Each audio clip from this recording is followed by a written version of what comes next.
how to delegate Hostinger access. Hello guys and welcome to this new tutorial. In today's video, I'm going to show you how you can delegate or give the access of your Hostinger account or your Hostinger website builder to another person. So you are going to either make them as moderators or you're going to make them as admins.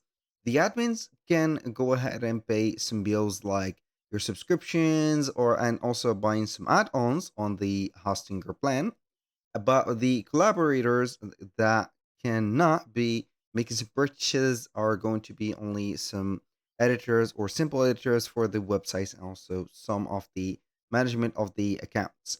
So the process is going to be very easy and very simple to delegate the access. We're going to head over hostinger.com, sign in for an account, and then you're going to see the H panel or the dashboard like that. Then what are we going to do is to see that we have the websites of ours. We do not need the access to the website yet, but we are going to delegate the account first. So once you are here, we are going to head over the account. As you can see from here, click on account sharing, and also you can find it in here on this specific left side of the screen. You're going to have in here. Now we have two options. The first one is going to be you requesting access for a website. So you can go ahead and request with your account or your current account that you have signed in with an access to another website. But in this case, we're not going to be interested in this. But we are going to grant the access.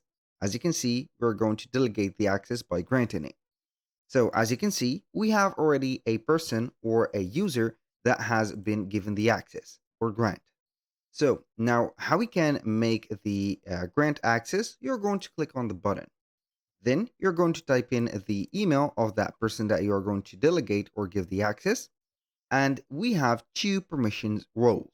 So either you are going to put it as an admin, like I have mentioned in the beginning of the video, which can manage services and make purchases using the admin methods, or you can go ahead and give it or the role of a collaborator.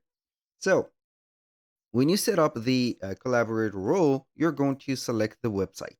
So basically, it is not going to be the website, but it is going to be the account. So this is the managed service. So this is the managed service. You can add, I don't know, here are some other services that you are going to allow, and then you're going to give the access. When you are going to put here the email address of that person, they will receive an email permitting them to get the access to the account. So when they are going to click on the accept invitation, or they are going to click on the invitation, they are going to have the direct access to this specific platform, but with their own password and also the email that you have put in here. So basically, it is going to be very simple. When you're going to give them the access, you're going to see them in here. So you're going to see the list of the users that have access to your account, and you're going to see the status of them. Also, you can edit their role. So, for example, if you have promoted them as admins and you find that it is going to be not the thing that you want, you can go ahead and put them as collaborators, and then you're going to save the changes. Aside from that, you can also remove the access for that specific person that you have given the or granted the access to by clicking on remove access, and then you're going to give your account only for yourself.